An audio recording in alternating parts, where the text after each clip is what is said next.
super contente de estar aqui participando dessa escultura comunitária. Realmente é um conceito assim que a gente, estando aqui, a gente percebe, né, o envolvimento de tantas pessoas, de tantas... Um festival de cinema muito diferente, né? Um festival de cinema que tem uma creche comunitária pública, um festival de cinema que tem oficinas, que está preocupado, né, com cuidado com as crianças. E então, assim, é uma grande articulação, né, de saberes, uma grande ocupação desse território aqui. Então, é muito bom estar aqui para conversar com vocês. Né? É uma aposta também, uma aposta na arte, uma aposta política, né? Na potência da arte, na potência do cinema, na potência do cuidado. Né? Isso aí não é pouco, não é trivial. Né? Então, é muito bom estar aqui participando, estar aqui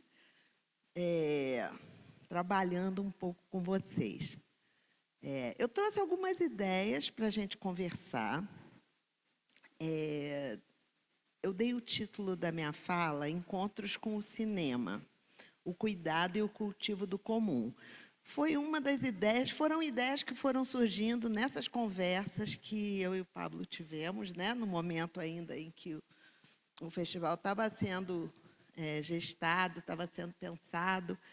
E eu fiquei muito na dúvida o que eu poderia falar assim, aqui, conversar com vocês, que fizesse sentido, que pudesse compor, né, com as outras coisas que estão acontecendo também aqui nesse momento.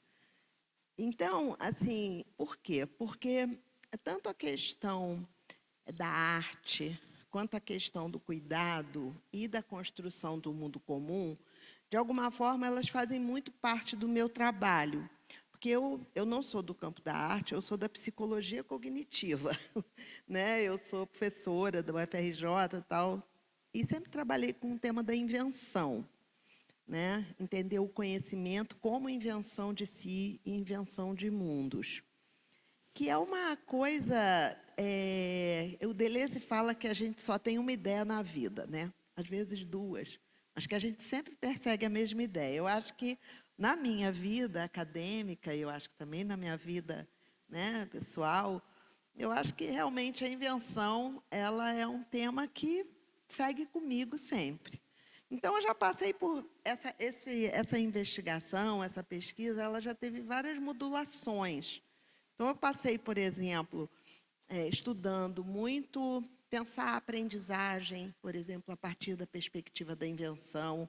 O que é uma aprendizagem inventiva? O que é uma aprendizagem que vai além da solução de problemas, mas também inclui a experiência de problematização, né? Colocar problemas, aprender a pensar. Então, essa, por exemplo, é um dos aspectos do meu trabalho.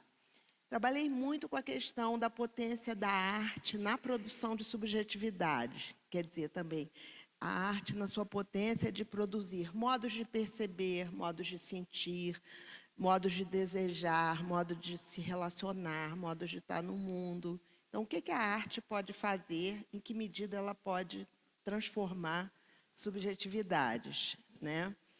Então, isso é um pedaço assim do meu trabalho. Outra coisa que eu também, outra linha, né, que é muito forte no meu trabalho, eu acho que foi mais uma volta nesse tema da invenção, mais uma virada, mais uma dobra, é quando eu fui trabalhar, um pouco por acaso na minha vida, com o campo da deficiência visual. Né? Eu fui chamada por uma amiga para acompanhar um trabalho de uma oficina de fotografia com cegos. Que acabou não acontecendo por questões lá dessa minha amiga, questões de saúde e tal. Eu acabei fazendo um trabalho por muito tempo numa oficina de cerâmica, com viés artístico, com pessoas cegas e com baixa visão. Né? E que funciona no Instituto Benjamin Constant, lá no Rio. E a primeira coisa que eu percebi também nesse meu trabalho com cegos é que não dava para pensar a deficiência do ponto de vista da falta, do ponto de vista do que eles não têm, do ponto de vista da negatividade, mas procurar fazer uma abordagem positiva da cegueira. O que é essa forma de estar no mundo? Que forma de perceber? Né? Bem numa contramão do que normalmente se fala sobre cegos. Tem um livro, né, um manual sobre deficiência visual, que a capa dele é um grande olho, que é um absurdo, né? O primeiro capítulo do livro se chama A Visão, né? Então, ou seja, se você partir da visão, só vai dar o que ele não tem, né? Só vai dar falta, só vai dar negatividade. Então, qual é a questão? Você estudar o tato, então você vai estudar a audição, você vai estudar outras coisas, né? A forma dele de estar no mundo. Então, eu realmente mergulhei no tema da cegueira, fiquei apaixonada, assim, e acompanhei muitos trabalhos, entrevistei muitas pessoas cegas, convivi muito com pessoas cegas, e tanto dessa oficina de cerâmica, né, no Instituto Benjamin Constant, onde ficou muito claro que a invenção de peças de cerâmicas era um processo de invenção de si, né? Eram também pessoas que estavam perdendo a visão e que se reinventam a partir da prática da cerâmica. Então, a arte como sendo a criação de objetos e também um processo de autocriação. Depois eu fiz um trabalho grande no Museu de Arte Moderna do Rio de Janeiro, que era um programa de acessibilidade também para pessoas cegas. E qual era a tônica do projeto? Tocar nas peças do museu, uma longa negociação, mas que foi super bem sucedida, que eu fiz com o Guilherme Vergara, que era, na época, do Educativo do Museu. E nós, uma vez por mês, fazíamos visitas reunindo pessoas cegas e pessoas videntes para, no final, trocarem experiências. Todo mundo acessava as obras através do tato.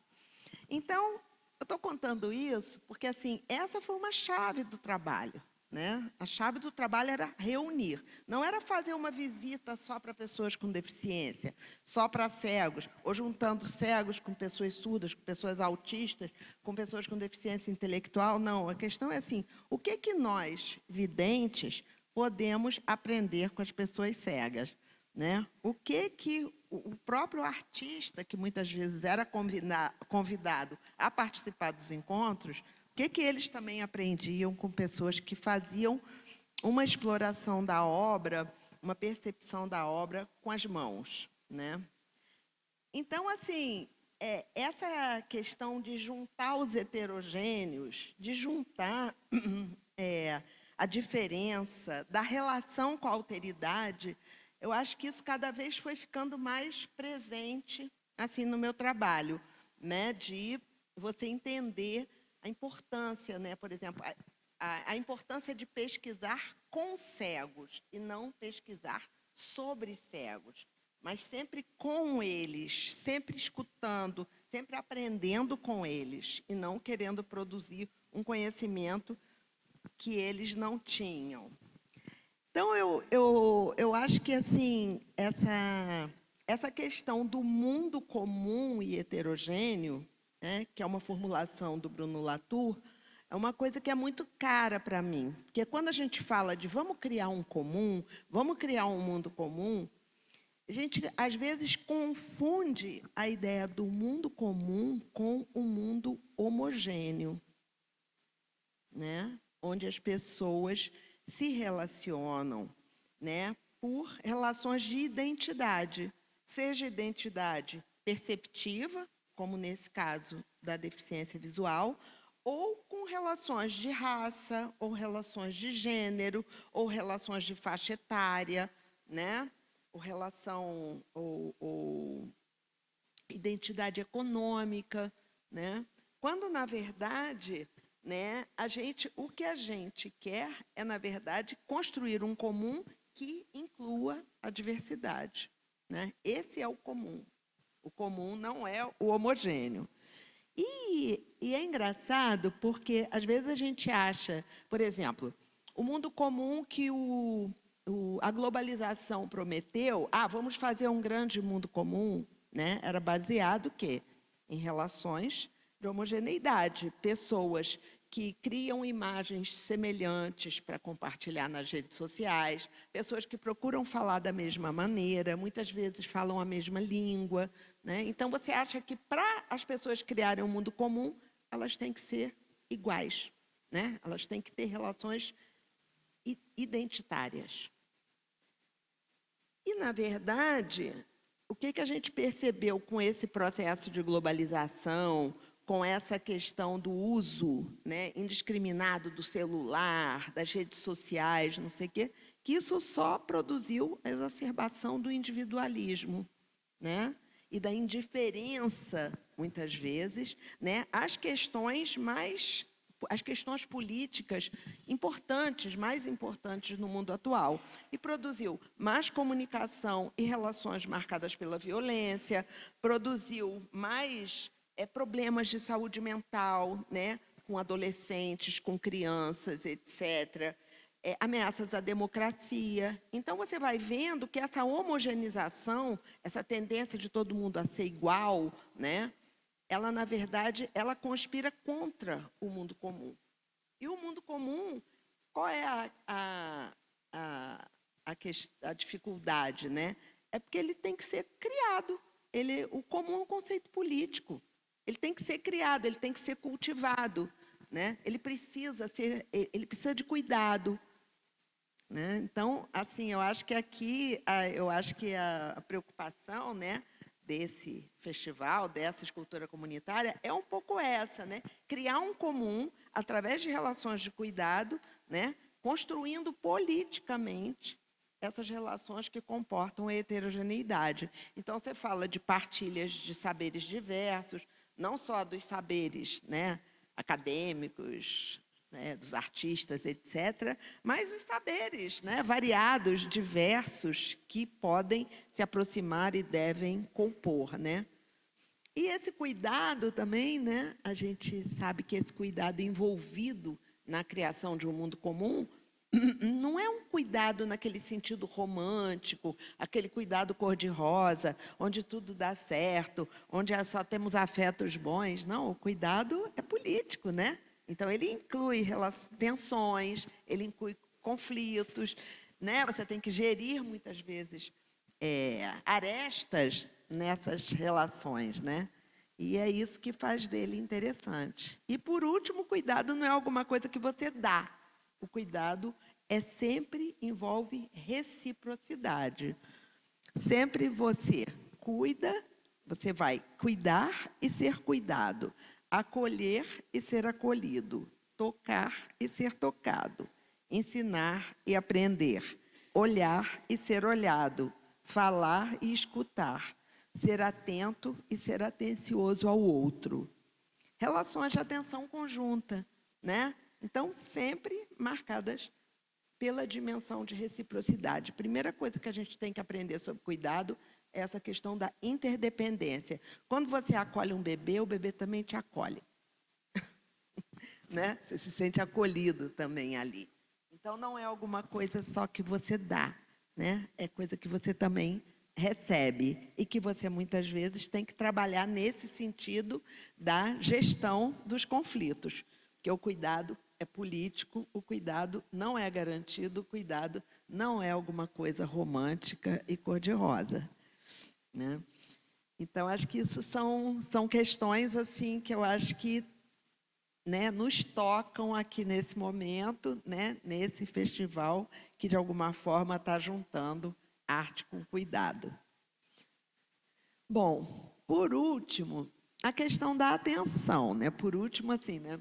Um dos assuntos também aqui nosso, atenção no cinema, né? Atenção. O que é atenção? Atenção é um processo muito presente na nossa vida, né? A atenção está o tempo todo com a gente.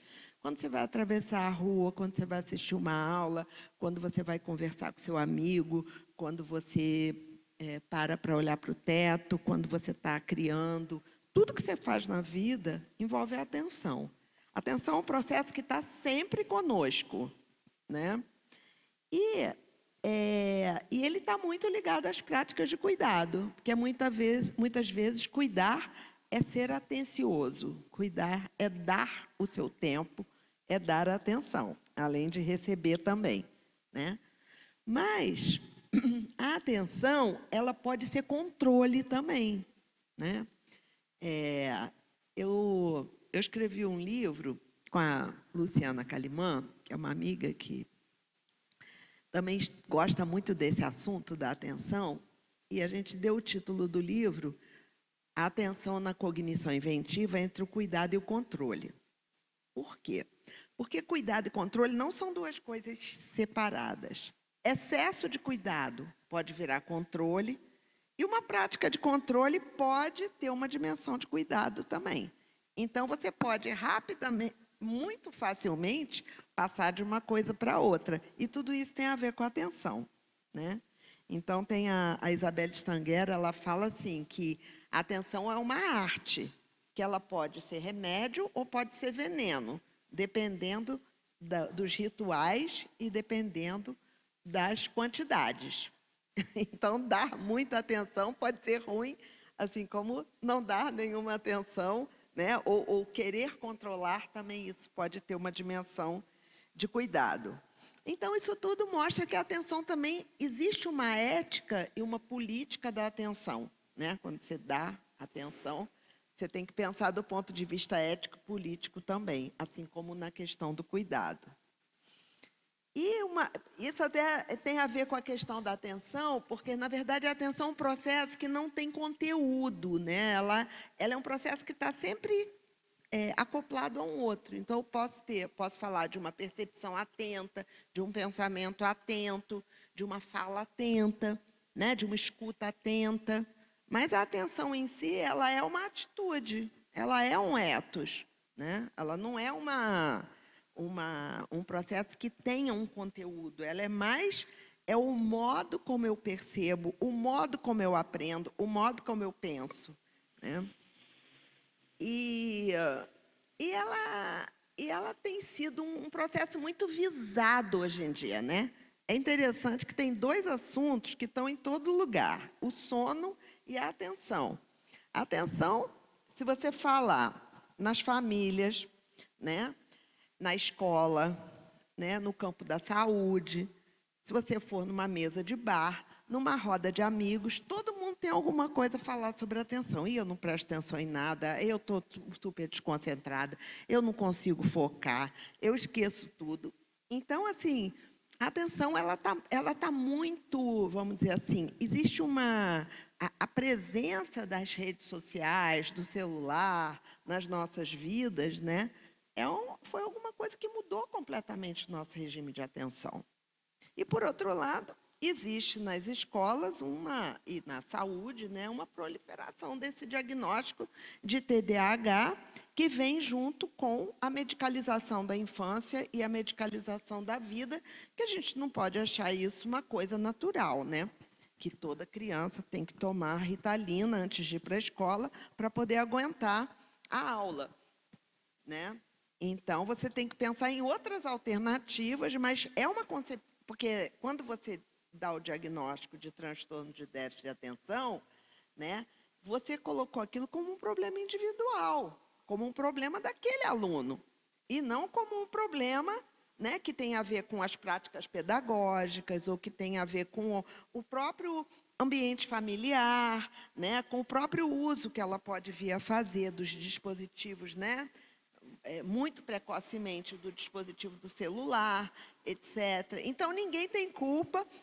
A questão é que o menino nasceu com o cérebro daquela maneira, então manda Ritalina para ele e vai, né, até quando essa medicalização precoce da infância, a medicalização da vida, muitas vezes quem faz concurso e quem não sei o que quer uma atenção aditivada, então manda a Ritalina, aí está no mercado negro e está na própria psiquiatria biológica hoje em dia. Então, há muitos mal-entendidos em torno da atenção e essa concepção individualista, né? Que é uma coisa que a gente tem que questionar. Então, porque as pessoas acham também que só existe, que a atenção é como se fosse um processo 0-1, atenção, desatenção. Ou eu estou atento ou eu estou desatento. E estar atento significa focar na tarefa normalmente, que nos é colocada de fora, ou pelo professor e tal. Então, você acha que... mas só que, assim, a atenção é um processo maravilhoso, é um processo muito além da focalização. A focalização, o foco, é apenas um dos gestos da atenção. Nós temos concentração sem foco, né? As práticas de meditação já falam disso há muito tempo, né? Que você se concentra, mas não foca. Então, é um dos processos. Então, por quê? Porque nessa concentração sem foco, né? Eu vou pegar o exemplo. A gente poderia falar de muitas coisas, né? Ela significa que a atenção flutua, né? É próprio da atenção flutuar. Tem uma definição que eu gosto muito que vai dizer que a atenção é o fundo de flutuação da cognição.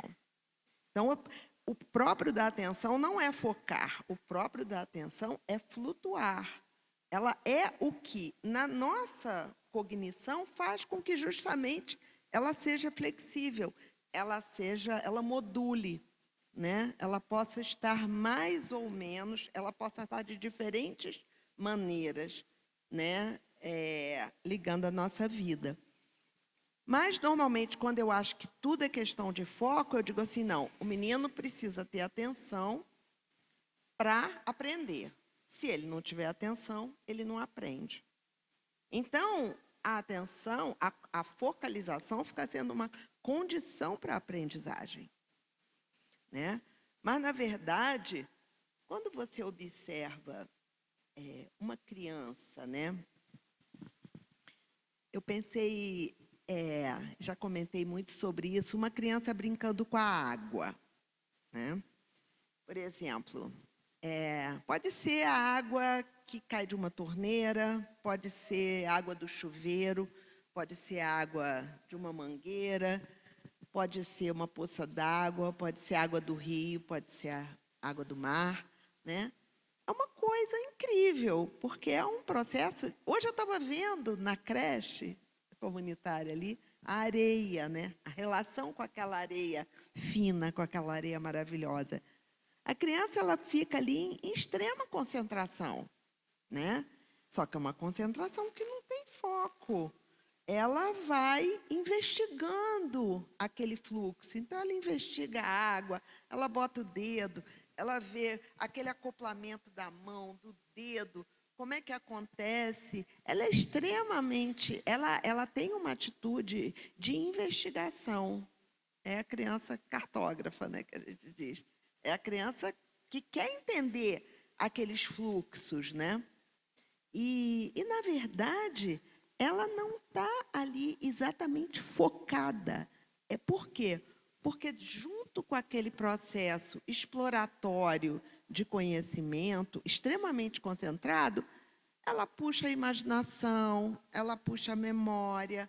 Então, são movimentos da atenção. É uma atenção concentrada, mas, ao mesmo tempo, flutuante. Então, é essa atenção que é muito mais...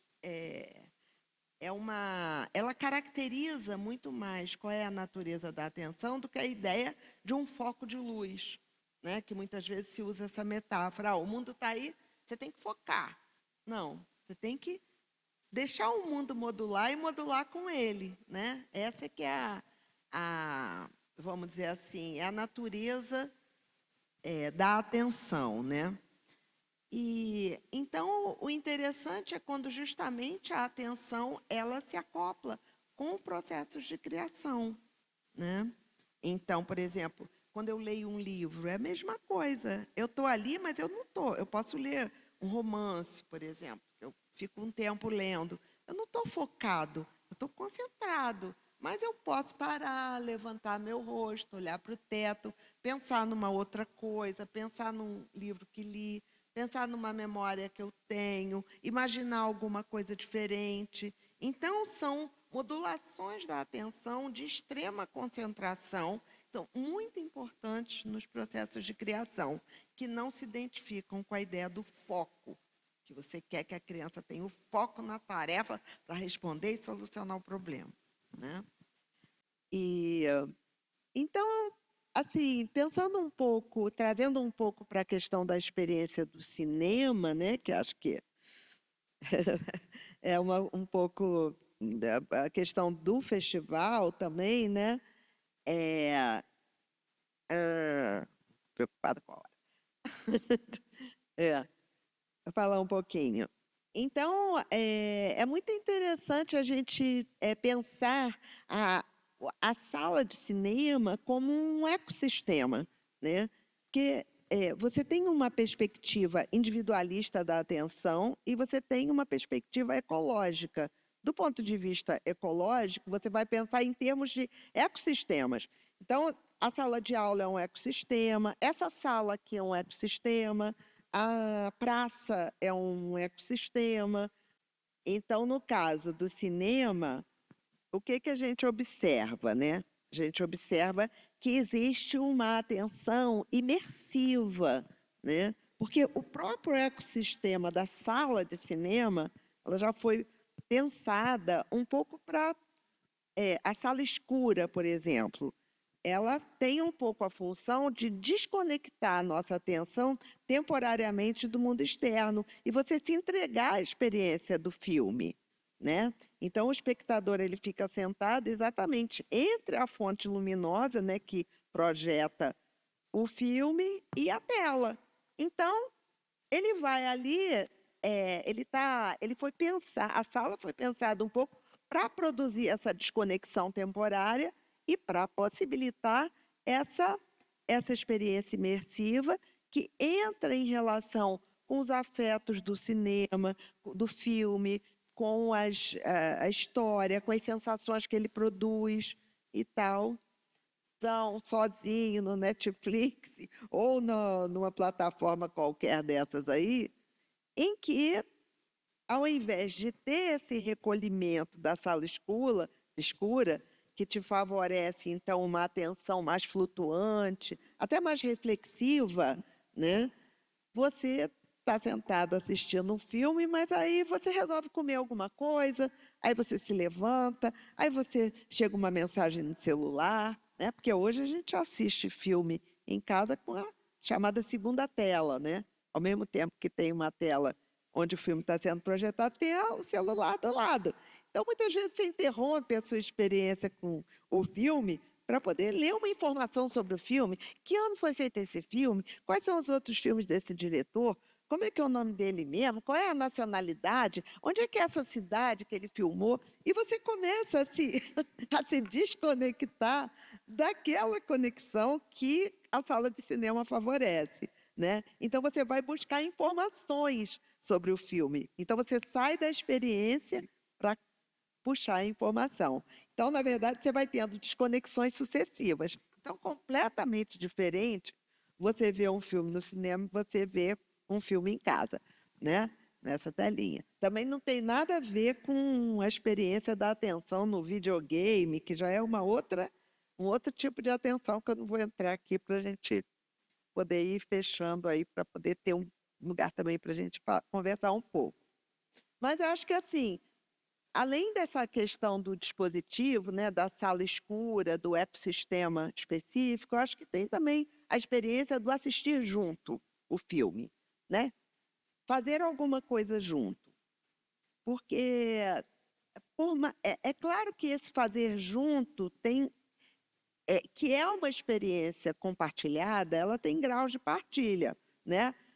Quando você está todo mundo na mesma sala, não deixa de ter um certo gradiente de partilha, mesmo que você não converse com quem está do seu lado. Muitas vezes, estar no cinema para ver um filme junto já é alguma experiência, já há uma dimensão de atenção conjunta, já existe um grau, ainda que pequeno, de partilha, mas ele existe. Você faz alguma coisa junto. Existem outras pessoas conectadas, né? E tem um certo companheirismo, tem uma certa solidariedade nessa coisa de ir assistir junto, ir assistir no mesmo horário, né? Que existe um antes também, um antes da sessão. Você se prepara, você se organiza, você vê qual é o horário da sessão, você se disponibiliza a, naquele momento, ficar sentado, desconectar o seu sistema sensório-motor e ficar ali entregue, dando a sua atenção, fazendo essa imersão na experiência do cinema, né?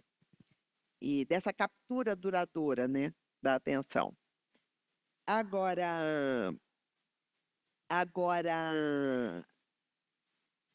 existem outros graus de partilha, né? Não, você pode, às vezes, também, se a sua atenção pode ser afetada pela pessoa que riu do lado, ou que fez uma interjeição, ou filmes de suspense, filmes comédias, coisas assim, que você sente, né? Você ouve um pouco algumas coisas que também mexem com a sua própria atenção. A sua atenção é atravessada pela atenção dos outros, né? Agora, se você faz uma conversa com o diretor no final, se você faz uma roda de conversa com outros espectadores, você tem outros graus de partilha. E aí são N possibilidades que eu acho que esse estar junto, ele abre, né? Então, eu acho que é uma característica, assim, ainda, né, que dá a essa ecologia do cinema que se assiste junto, da sala de cinema, ainda um lugar importante para a nossa atenção, né? E acaba sendo um ponto de resistência a essa aceleração cognitiva, esse individualismo, né? Assim, do mundo contemporâneo. Porque o que a gente tem encontrado é isso, né?